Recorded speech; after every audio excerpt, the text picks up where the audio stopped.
My name's Alex Picarelli. I work for a company called Claytex. Just a brief introduction. Claytex is a systems modeling and simulation company where all the employees, including obviously the founder, are absolutely passionate about systems modeling and simulation, understanding the interaction of all the mechanisms within systems, whether they be vehicles, power plants, any type of system. The focus of this presentation will be automotive, but we apply the tools I'm going to talk about to various types of applications. In terms of business activities, we are a consultancy. We do sell software for systems modeling and simulation. We do also develop specific libraries for specific types of applications, and we offer training. And we operate worldwide, so not just for UK, but can offer our services all around the globe. The focus of this presentation is a topic which is quite hot in motorsport within the past couple of years. Some big regulation changes for Formula One series. The main one has been the power unit, so the actual propulsion system of a vehicle, which already had a form of kinetic energy recovery system, has been pushed a few steps further. So we've had an engine downsizing, and we've also had a recovery and assistance of the turbocharger shaft. So we have two motor generators, one mounted on the crank of the engine, and the second mounted on the turbocharger shaft. Other regulations involved fixed set of gears, so 8-speed gearbox with fixed ratios for the season. So with the reduction of physical testing available, the teams had to do more and more simulations to try and predict what, in this case, the best set of ratios would be for tackling each of the tracks in the season, but also understanding how this new power unit was going to work. So how all these components, these new parts, were going to interact with each other in the most efficient way possible. Lastly, some fundamental limitations for this study were the amount of energy that could be put into the battery and taken out of the battery for each lap of the race. New aerodynamic rules obviously mean repackaging of the components under the body, and we have to also understand what the change in airflows is going to be over the vehicle to allow us to optimize the cooling. So the tool we use is called DYMOLA, stands for Dynamic Modeling Laboratory. It's a tool that's widely used in motorsport, although we apply this tool to other types of applications too. In terms of motorsport, the main applications are Formula One, NASCAR, and IndyCar. And with DYMOLA, it was possible to simulate all the different domains, all those different subsystems within the vehicle to actually understand how all of these interact with each other. So we were able to simulate things such as engine performance and efficiency, the MGUH, which I'll come on to shortly, and MGUK. So MGUH, H standing for heat. So this is the motor generator, which is bolted onto the turbocharger shaft. MGUK, K stands for kinetics. So this is the motor generator bolted onto the crankshaft of the engine, internal combustion engine.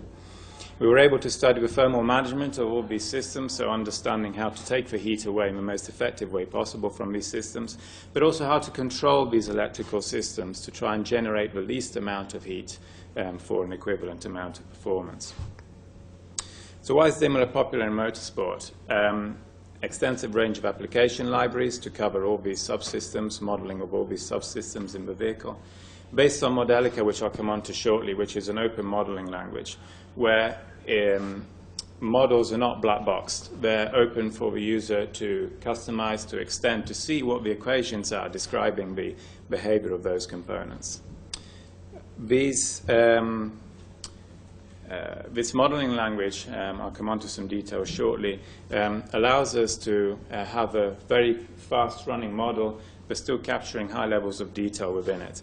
So a similar model might be used for desktop simulations, hardware in the loop, software in the loop, and also driver in the loop and trackside type analysis, where we're running models very, very fast in quick succession to try and optimize setups, for example, before the race or even during the race, to see how certain changes in parameterizations of various parts of the vehicle are going to affect the lap times.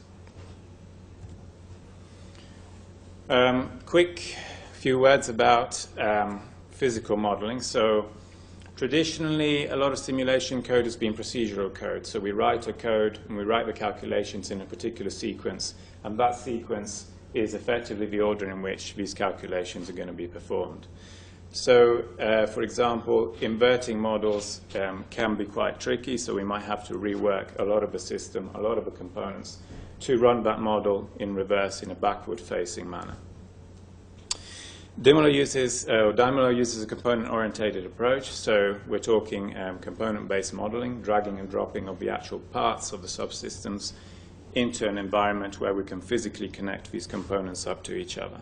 So we're not talking signals, inputs and outputs, we're talking mechanical flanges, fluid connectors, thermal ports, and so on.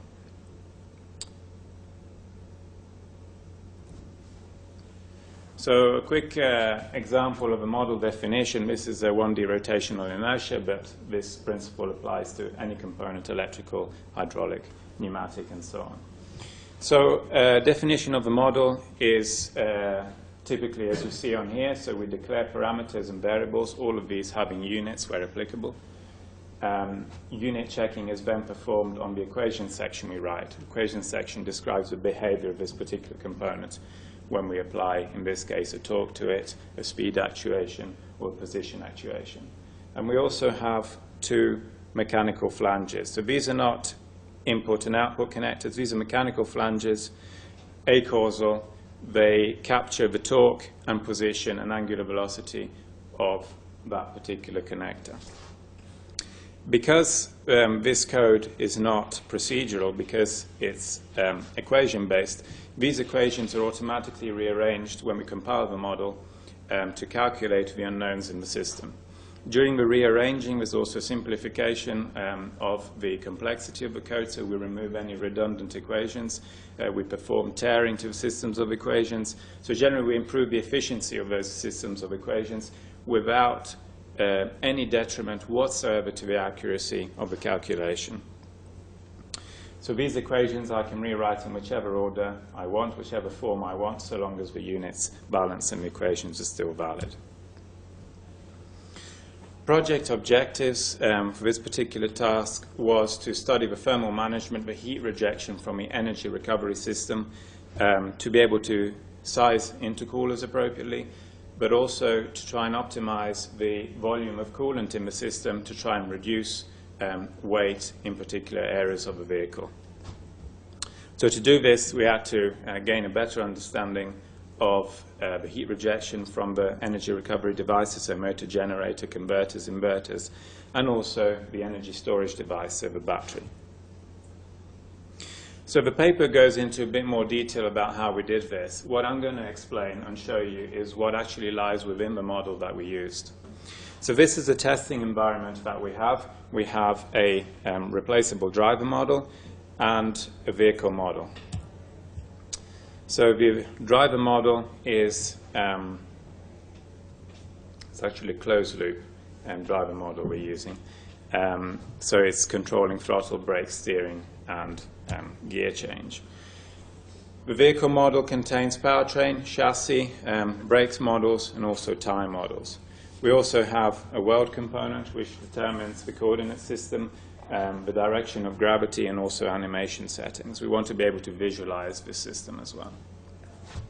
Atmosphere model to change the atmospheric conditions we're operating in, and a road model to describe the surface on which we're going to be driving this vehicle.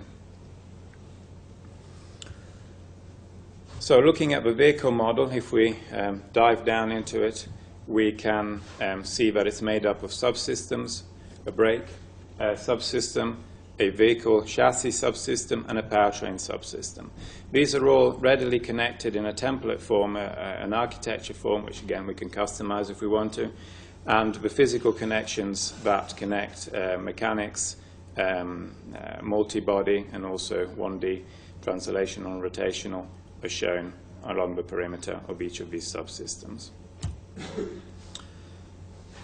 Within the chassis model, we find four wheels, in this case is per shaker tire models, a front suspension and steering system, a rear suspension and steering system. Within each of the steering systems, again, we can dive down even further. This is all open to the user.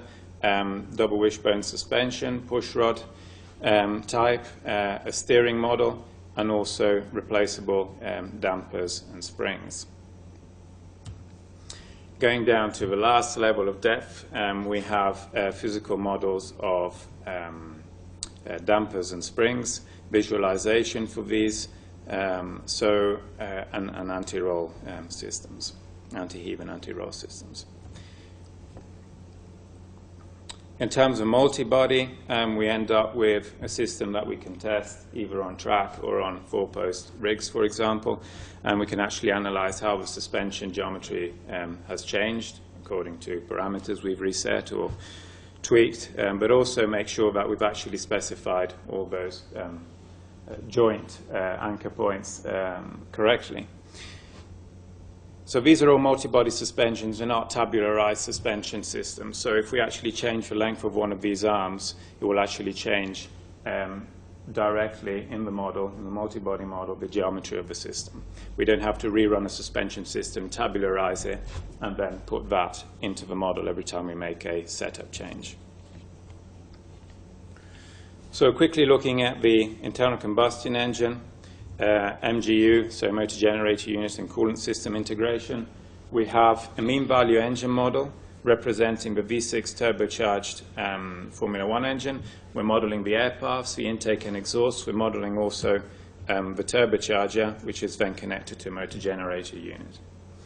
We have modeling the intercooler as well, and all the multi-body mechanics of the pistons, con rods, crankshaft, and so on.